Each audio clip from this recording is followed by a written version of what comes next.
The roast was perfect. That should have been my first warning sign.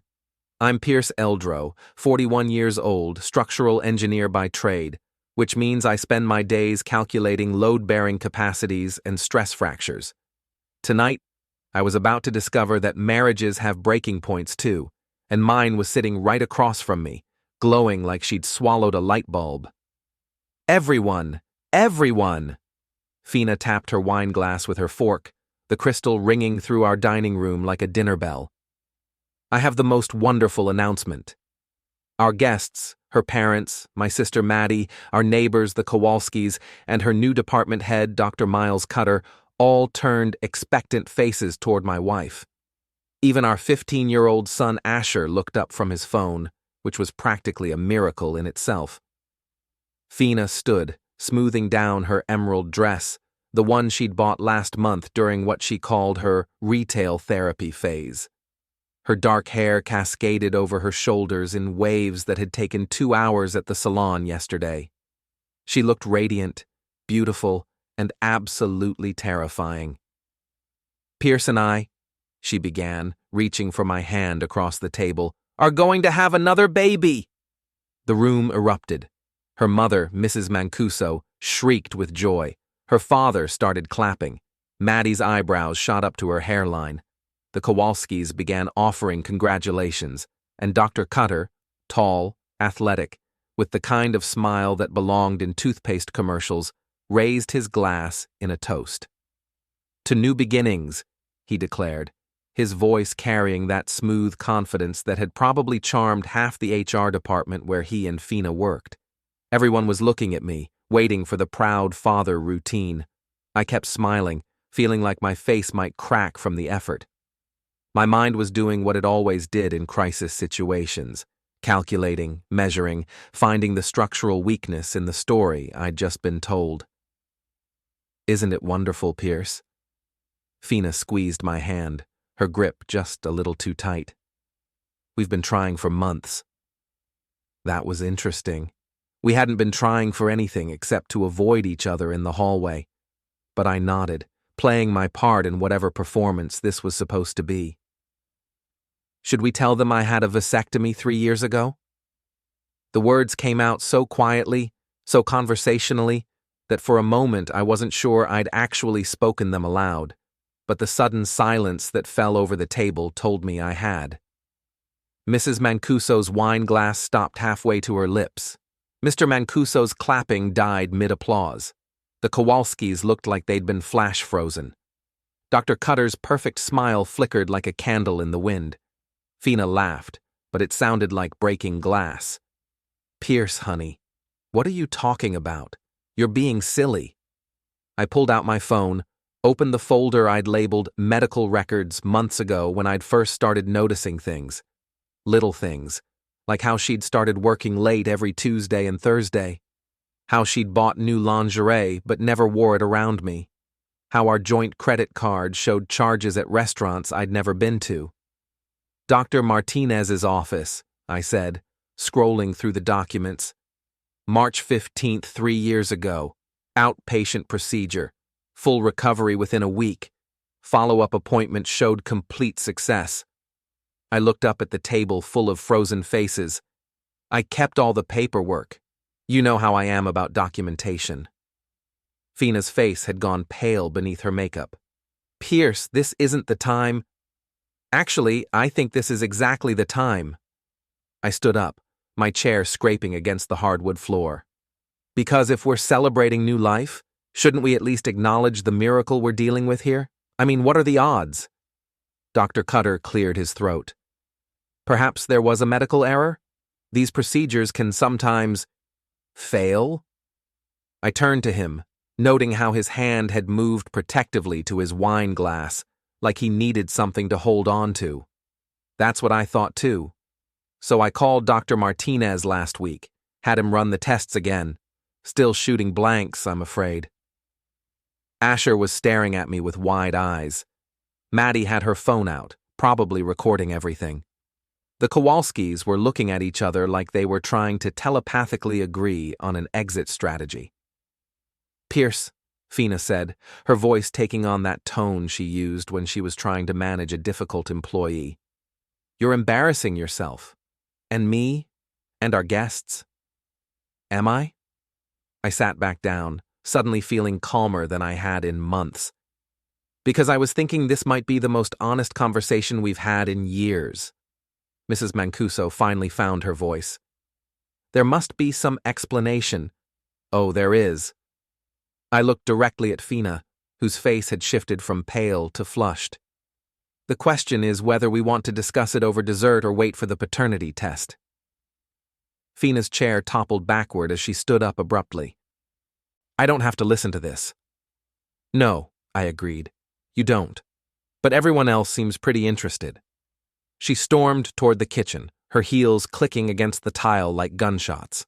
Dr. Kutter half rose from his seat, then seemed to think better of it and sat back down. The gesture wasn't lost on me or on Maddie, whose eyes had narrowed to laser focus. From the kitchen came the sound of cabinet doors slamming, followed by the back door opening and closing with enough force to rattle the windows. Well, I said, reaching for the wine bottle. Who's ready for dessert? The next morning, Fina was gone before I woke up. Her car was missing from the driveway, and the coffee maker was cold. She'd left a note on the kitchen counter. Gone to my mother's. Need space to think. We'll talk when you're ready to be reasonable. Reasonable. That was rich. I was sitting at my desk in the home office, staring at spreadsheets that might as well have been written in ancient Greek, when my phone buzzed. Text from my sister Maddie. Coffee? Now? 20 minutes later, we were sitting in the corner booth at Murphy's Diner, the kind of place where the coffee was strong enough to wake the deceased, and the waitresses had been working there since the Carter administration. So, Maddie said, stirring sugar into her cup. That was quite a dinner party. You could say that. I did say that. What I want to know is how long you've known. I looked at my sister, 2 years younger than me, twice as smart, with the kind of sharp edges that made her excellent at her job as a prosecutor and terrible at small talk. She'd never liked Fina, but she'd kept her opinions to herself for the sake of family peace. Apparently, that ceasefire was over. Known what exactly? Don't play dumb, Pierce. It doesn't suit you. She leaned forward, lowering her voice. How long have you known about the affair? The word hung between us like smoke. I'd been thinking it for months, but hearing it spoken aloud made it real in a way that hurt more than I'd expected. I didn't know for sure until last night, I said. But I've suspected for a while. What gave it away? I pulled out my phone and opened the photo gallery. This. The picture showed Fina and Dr. Kutter standing close together outside the Marriott downtown. Very close. His hand was on her lower back, and she was looking up at him with an expression I hadn't seen her wear in years, at least not when she was looking at me. When was this taken? 2 weeks ago. I was supposed to be in Chicago for a conference, but my flight got canceled. Decided to surprise her with lunch at her office. I scrolled to the next photo. Surprise was on me. Maddie studied the image. This is pretty damning, but it's not proof of anything beyond inappropriate workplace behavior. There's more. I showed her the credit card statements, the restaurant charges, the hotel bookings, a pattern of Tuesday and Thursday expenses that coincided perfectly with Fina's late meetings. The lingerie purchases from stores I'd never heard of. The sudden interest in yoga classes that apparently required designer workout clothes and a gym membership across town. You've been documenting everything, Maddie observed. Force of habit. In my line of work, you learn to pay attention to stress fractures before they bring down the whole structure. And you think your marriage is about to collapse? I think it already has. I just didn't want to admit it. Maddie was quiet for a long moment, staring into her coffee cup like it might contain answers. Finally, she looked up at me with an expression I recognized from her courtroom days, the look she got when she was about to destroy someone's alibi. What are you going to do about it? What do you mean? I mean, are you going to roll over and let her take you for everything you're worth? Because that's what's going to happen, Pierce. She'll file for divorce, claim you're unstable, point to last night as evidence of emotional abuse. She'll get the house, half your assets, and probably alimony. Meanwhile, she and Dr. Perfect will ride off into the sunset with their love child and your money.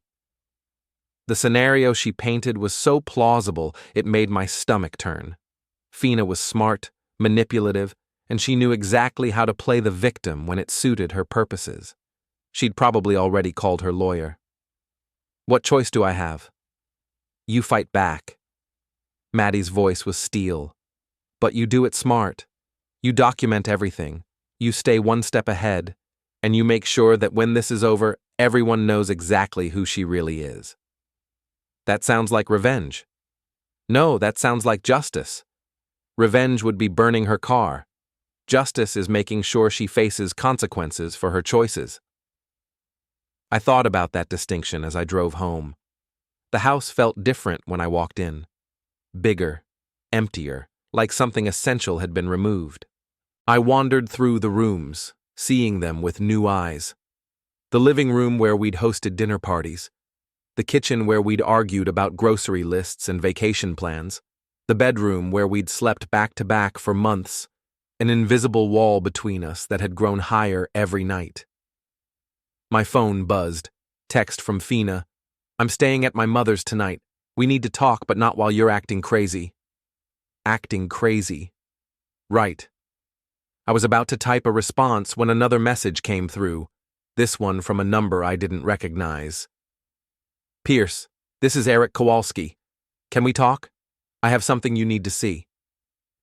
Eric was my neighbor, a retired police detective who'd moved in next door about 2 years ago. Nice guy, kept to himself mostly, but we'd shared a few beers over the fence and talked about home security systems. He'd been at dinner last night, sitting quietly with his wife while the drama unfolded. I called him back. What's up, Eric? Can you come over? I'd rather show you in person. 5 minutes later, I was standing in Eric's kitchen while he poured coffee and looked uncomfortable. I debated whether to get involved, he said, handing me a mug. But after last night, I figure you deserve to know what's been going on in your own backyard. He led me to his home office, where multiple computer monitors displayed what looked like security footage. Eric had always been serious about home protection, cameras, motion sensors, the works. What I hadn't realized was how much of my property his cameras could see. This is from 3 weeks ago, he said, clicking on a video file. Tuesday afternoon around 2 o'clock. The footage showed my driveway and the side of my house. As I watched, a silver BMW pulled up, Dr. Kutter's car. Fina came out of the house, looked around nervously, then got in the passenger seat. They sat there talking for a few minutes before the car pulled away. That's not the interesting part, Eric said, fast-forwarding the video. This is. The timestamp showed 4:30 p.m. The BMW was back, parked in the same spot. This time, both Fina and Dr. Kutter got out of the car. They stood close together, talking intently, before heading toward my front door. Fina had keys in her hand. They were in your house for about an hour, Eric said quietly. I've got footage of them leaving around 5:30. I stared at the screen, feeling something cold and sharp twist in my chest. It was one thing to suspect your wife was having an affair. It was another to watch her bring her lover into your home, into the bed you shared while you were supposed to be out of town. There's more, Eric said. This pattern has been going on for about 2 months, always Tuesdays and Thursdays, always when your car wasn't in the driveway. Why didn't you tell me before? Eric looked uncomfortable. Honestly? I hoped I was wrong, hoped there was some innocent explanation, but after last night, he shrugged. I figured you had a right to know. I watched the footage again, memorizing every detail. The way Fina looked around before getting in Kutter's car. The casual way they walked to my front door, like they owned the place. The smug expression on Kutter's face as they left together. Can I get copies of these files? Already burned them to a flash drive. Eric handed me a small device. There's about 6 weeks worth of footage on there, timestamps, multiple angles, should be enough to establish a pattern. I pocketed the drive, feeling like I was carrying a loaded weapon. In a way, I was. Thanks, Eric. I owe you. Just return the favor someday. And Pierce, be careful how you use this. Evidence like this can cut both ways. Walking back to my house, I felt something I hadn't experienced in months. Clarity. The fog of doubt and self-recrimination was lifting, replaced by cold, calculating anger. Fina thought she was playing chess while I was playing checkers. Time to show her how wrong she was. I had work to do. The smart home system had been Fina's idea originally. She'd seen it at her friend's house. Voice-activated lights, programmable thermostats, security cameras that could be monitored from anywhere in the world. It's the future, Pierce, she'd said. We need to keep up with technology. What she hadn't considered was that I was the one who'd installed and programmed everything. Every sensor, every camera, every microphone that could be activated by voice command. The system was designed to make life convenient, but in the right hands, it could do so much more. I spent the weekend upgrading the software, adding new features that weren't exactly in the manufacturer's manual. Motion sensors in every room, linked to high-definition cameras with night vision capability. Audio recording triggered by voice activation, perfectly legal in my own home. Cloud storage with redundant backups, accessible from my phone or laptop anywhere in the world. By Sunday night, my house had become the most sophisticated surveillance system outside of a government facility. And the best part? It all looked completely normal. Fina came home Monday evening, her arms full of grocery bags, and her expression carefully neutral. She'd clearly spent the weekend strategizing with her mother and probably her lawyer. She moved through the house like she was walking through a minefield, testing my mood, looking for signs of the instability she was probably planning to claim in divorce court. We need to talk, she said, setting the bags on the kitchen counter. I'm listening. She took a deep breath, composing herself. About the other night. I know you're upset and I understand why, but accusing me of having an affair in front of our friends and family was completely inappropriate. Was it an accusation? I thought it was a question. Don't be cute, Pierce. You embarrassed both of us. I leaned against the counter, watching her unpack groceries with practiced efficiency. She'd bought all my favorite foods, beer, steaks, the expensive ice cream I usually only got on special occasions, peace offerings, or maybe just props for the reconciliation scene she was planning to perform. So, explain it to me, I said. Help me understand how a woman whose husband had a vasectomy 3 years ago ends up pregnant.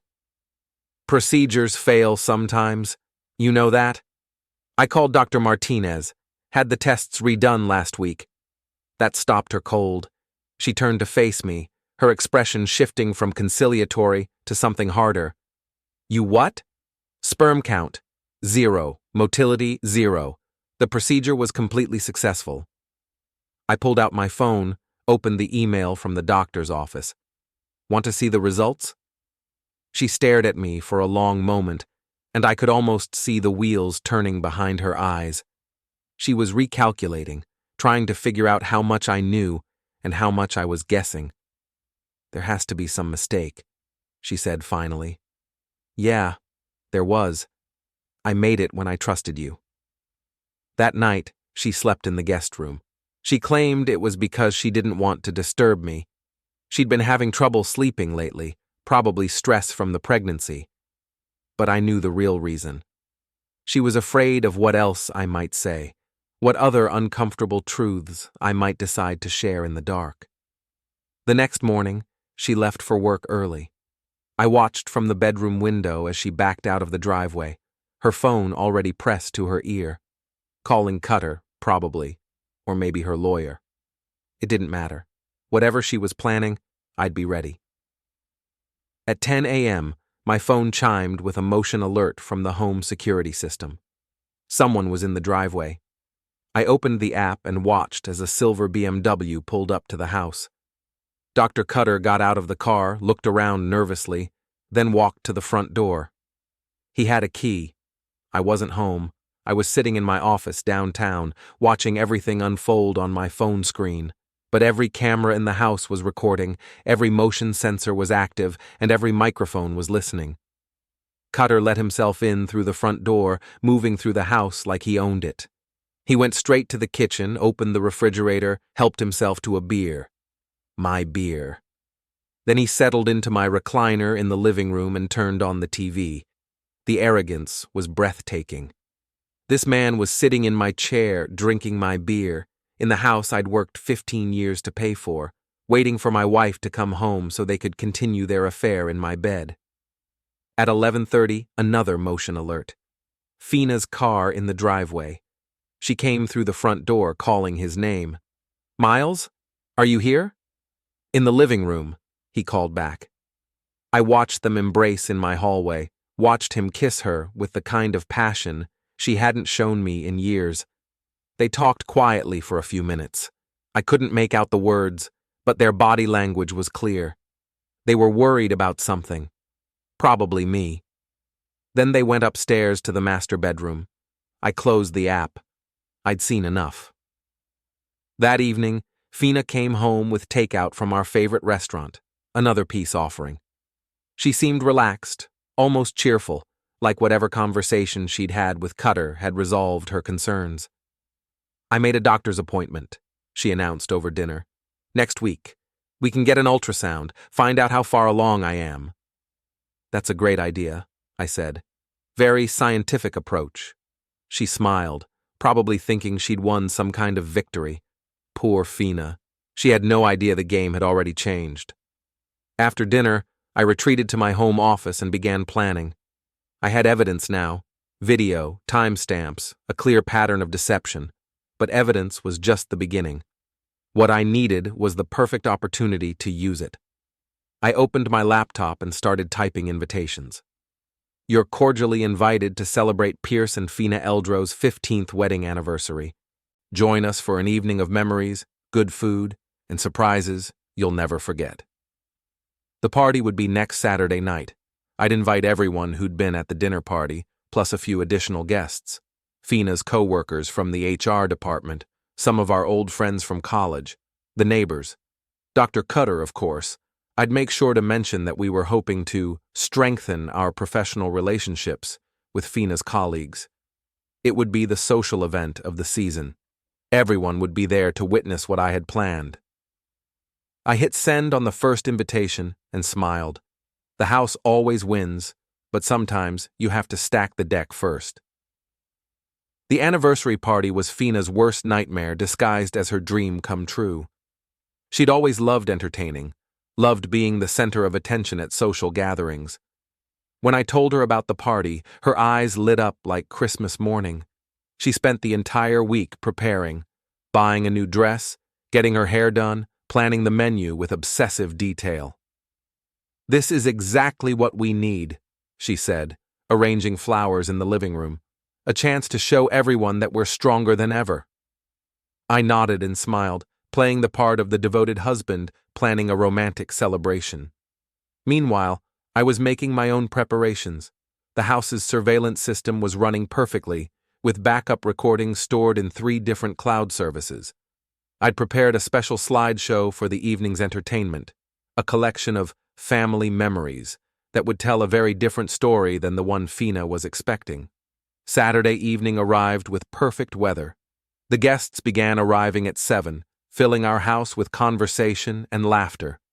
Fina moved through the crowd like a gracious hostess, accepting compliments on her appearance and making small talk about the pregnancy. She was glowing, radiant, completely in her element. Dr. Kutter arrived fashionably late, bringing an expensive bottle of wine and that trademark smile. He shook my hand with just the right amount of firmness, complimented Fina on the decorations, and seamlessly integrated himself into the party atmosphere. If I hadn't known better, I might have thought he was just a friendly colleague celebrating with his co-workers. But I did know better. By 8:30, Everyone had arrived. Fina's parents, my sister Maddie, the Kowalskis, several couples from the neighborhood, and a dozen people from Fina's office. The living room was packed, the conversation was flowing, and the stage was perfectly set. I tapped my wine glass with a fork, just like Fina had done at the dinner party. The room gradually quieted, all eyes turning toward me. "Thank you all for coming tonight," I began, my voice carrying easily across the room. 15 years ago, I married the woman of my dreams. Tonight, we're here to celebrate that union and look forward to the future. Polite applause rippled through the crowd. Fina beamed at me from across the room, probably thinking this was the beginning of my public apology for the embarrassment I'd caused at dinner.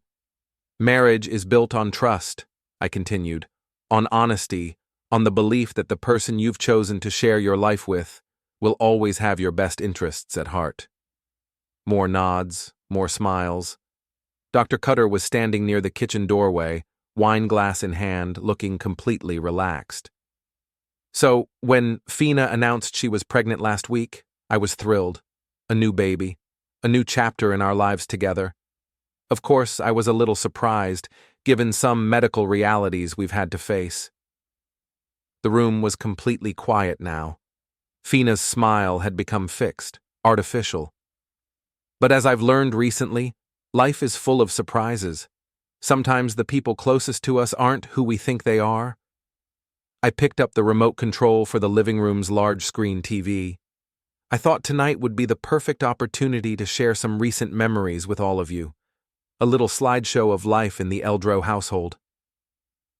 The screen came to life, showing a photo of Fina and me on our wedding day. Young, happy, full of hope for the future. The crowd made appreciative sounds. 15 years, I said, advancing to the next slide. A lot can change in 15 years. More photos flashed by, vacations, holidays, family gatherings. Normal, happy moments from a normal, happy marriage. The audience was relaxing, probably thinking they were in for a standard anniversary tribute. Then the slideshow took a different turn. The next image was a screenshot of text messages, Fina's phone number at the top, sending messages to a contact labeled M. "Can't wait to see you again. Pierce is out of town Tuesday. Come over around 2. I think about you all the time." The room went silent. I could hear the air conditioning humming, the soft clink of someone setting down a wine glass. "These are from Fina's phone," I said conversationally. I found them quite interesting. Fina had gone pale. "Pierce, what are you doing?"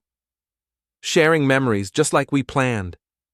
The next slide was a photo, Fina and Dr. Kutter outside the Marriott, his hand on her back, looking into each other's eyes like lovers in a romance novel. Someone in the crowd gasped. I think it was Mrs. Kowalski.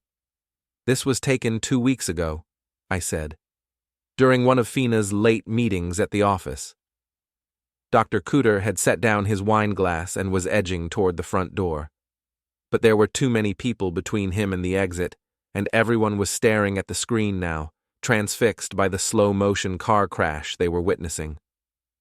The final slide was the security footage from my own house, Kutter's BMW in the driveway, Fina letting him in through the front door, the timestamp showing 2:15 p.m. on a Tuesday when I was supposed to be in Chicago. "And this," I said, "was taken in our driveway, while I was at work, paying for the house where my wife was entertaining her lover." The explosion of voices was immediate and overwhelming. Fina's mother let out a wail that could have shattered glass. Her father started shouting in Italian. I didn't speak the language, but the tone was unmistakably furious. Maddie was filming everything on her phone, her expression grimly satisfied. "Pierce, please," Fina said, pushing through the crowd toward me. "Let me explain." "Explain what? How you got pregnant by another man while your husband was sterile? How you brought your boyfriend into our home, into our bed? How you planned to pass off his child as mine?" Dr. Kutter had finally reached the front door and was fumbling with the handle, desperate to escape. But Eric Kowalski, good old Eric, was blocking his path. "Going somewhere, Doc?" Eric asked mildly.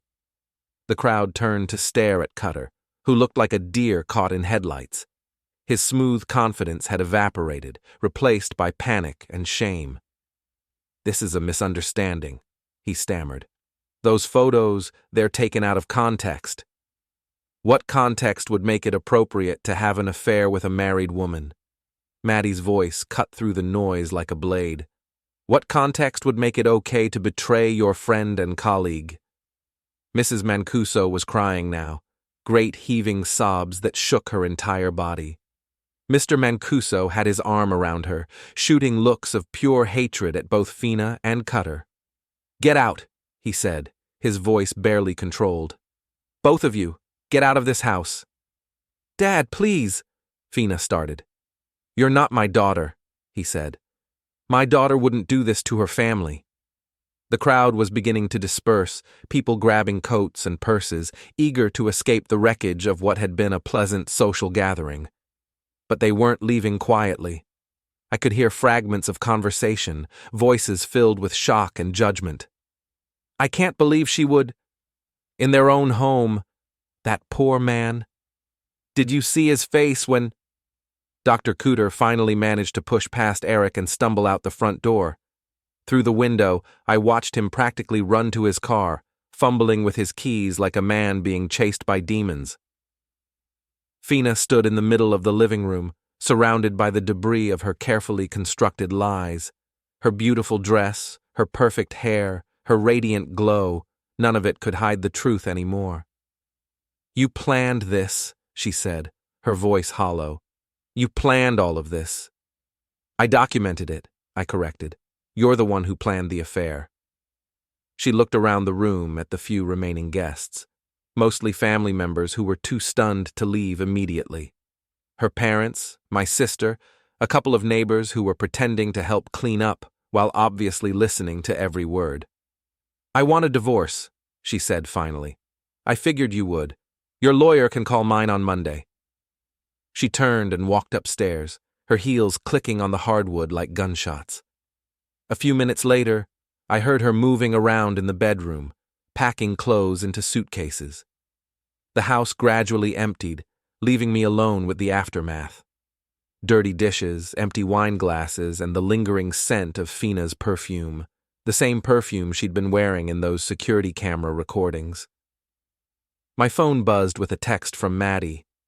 "That was the most brutal thing I've ever witnessed. I'm proud of you."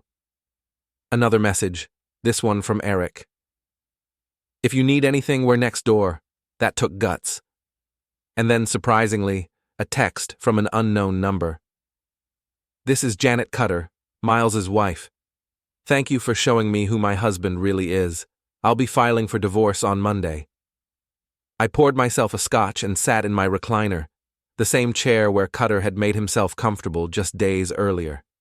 The house felt different now, cleaner somehow, like an infection had been removed.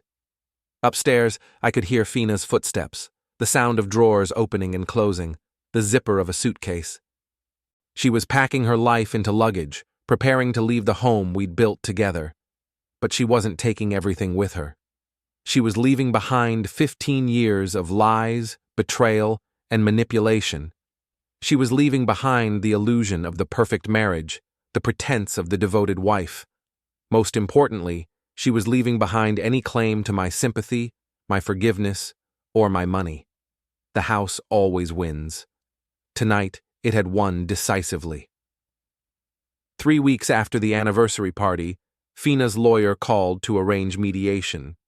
Apparently, she was still planning to take me for everything I was worth, despite the minor inconvenience of having her affair broadcast to half the neighborhood. "My client is willing to be reasonable," her attorney said during our phone conversation. "She recognizes that mistakes were made on both sides." Both sides, right. The mediation was scheduled for a Thursday afternoon at a downtown office building. Neutral territory, the lawyer explained, where we could discuss the division of assets like civilized adults. I almost laughed at that. There was nothing civilized about what Fina had done, and I had no intention of pretending otherwise. I arrived early, carrying a briefcase full of documents that would make Fina's worst nightmares look like pleasant dreams. Bank statements, credit card records, medical files, and of course, the security footage that had already destroyed her reputation. But those were just the opening moves. I had saved the best for last. Fina walked in 10 minutes late, her lawyer trailing behind her like a well-dressed shadow. She'd lost weight since the party, and there were dark circles under her eyes that makeup couldn't quite hide. The pregnancy glow was gone, replaced by the hollow look of someone who'd been caught in a web of their own making. "Pierce," she said, taking a seat across from me at the conference table. "Thank you for agreeing to do this. Wouldn't miss it." Her lawyer, a sharp-faced woman named Patricia Vance, spread papers across the table like she was dealing cards. "We're prepared to offer a reasonable settlement that takes into account both parties' contributions to the marriage." I glanced at the documents. Fina was asking for half of everything: the house, my retirement accounts, my investment portfolio. She wanted alimony for 5 years and full custody of the unborn child, with child support payments that would have made a professional athlete wince. "Interesting proposal," I said. "There's just one small problem." "Which is?" Ms. Vance asked. I opened my briefcase and pulled out a manila folder. "The child isn't mine." "We've been through this, Pierce," Fina said, her voice tired. "Medical procedures can fail. Not this one."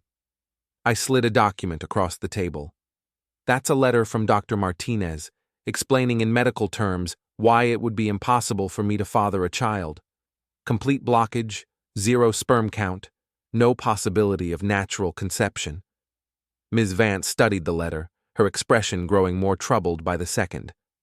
"This doesn't necessarily preclude—" "There's more." Another document joined the first. "Paternity test results. I had them run on the tissue sample from Fina's prenatal screening." Fina went white. "You can't do that without my permission." "Actually, I can. The sample was taken at a clinic where I'm listed as the presumed father. I have legal standing to request genetic testing." The results were damning and definitive. Not only was I not the father of Fina's child, but the genetic markers pointed to someone else entirely. Someone whose DNA was already in the system from a previous paternity case.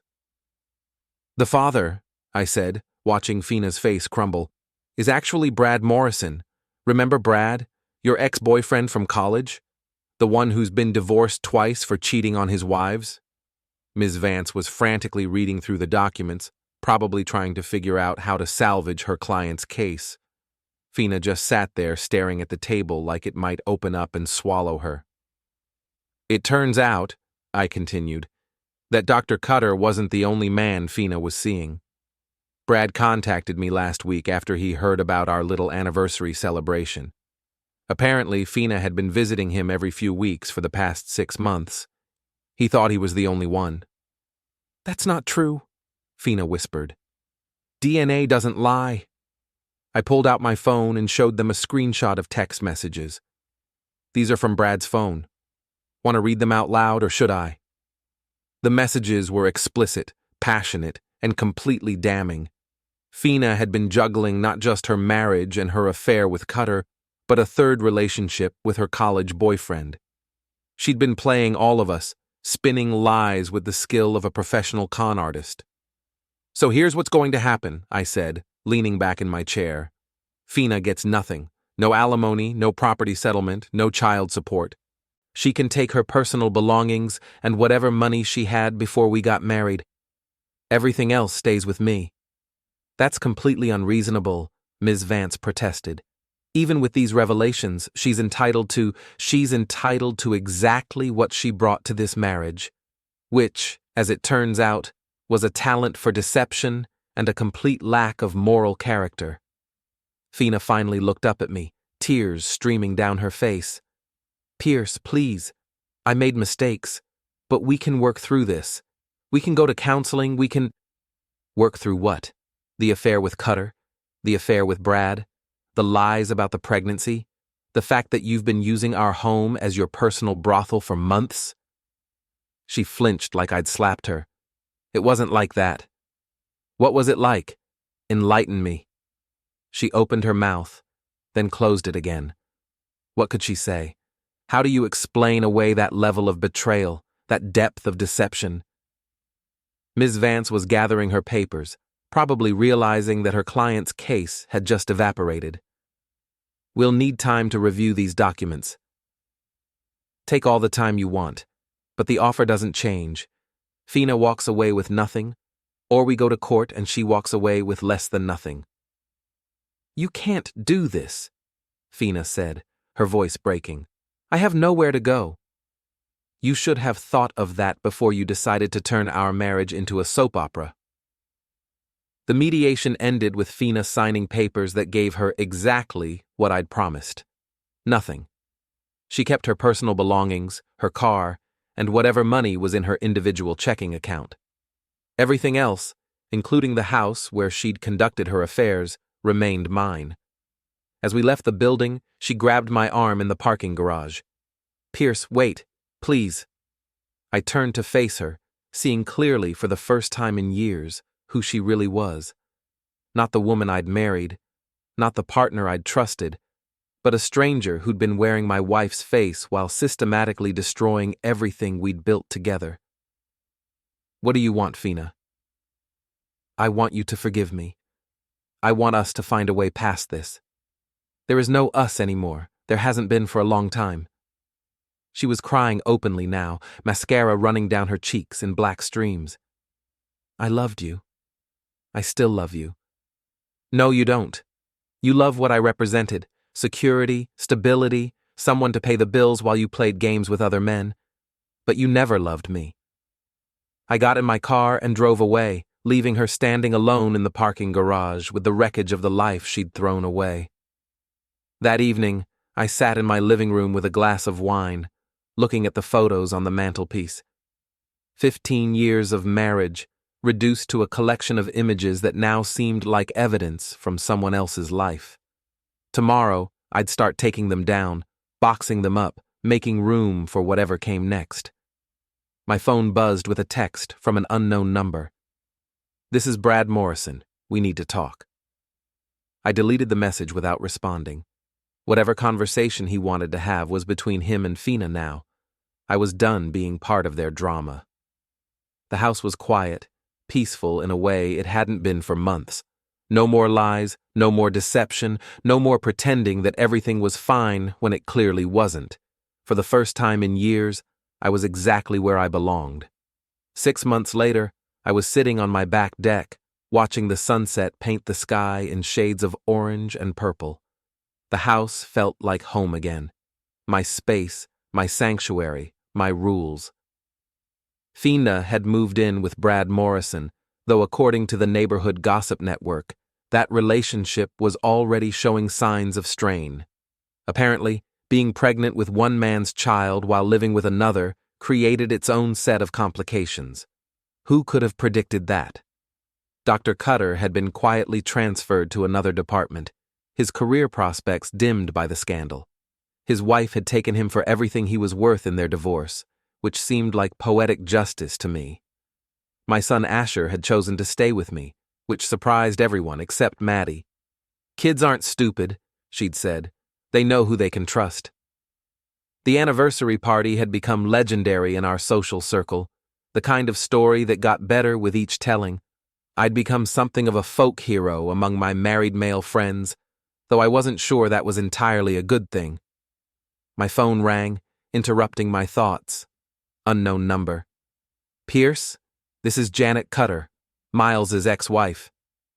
Hello, Janet. How are you doing? Better every day. Listen, I wanted to thank you again for opening my eyes. I know it wasn't easy for you, but you saved me from wasting any more years with that man.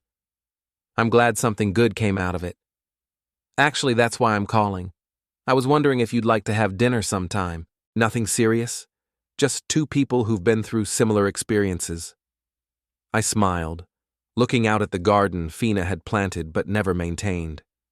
Maybe it was time to start over, to build something new on the foundation of what I'd learned. I'd like that, I said. I'd like that very much.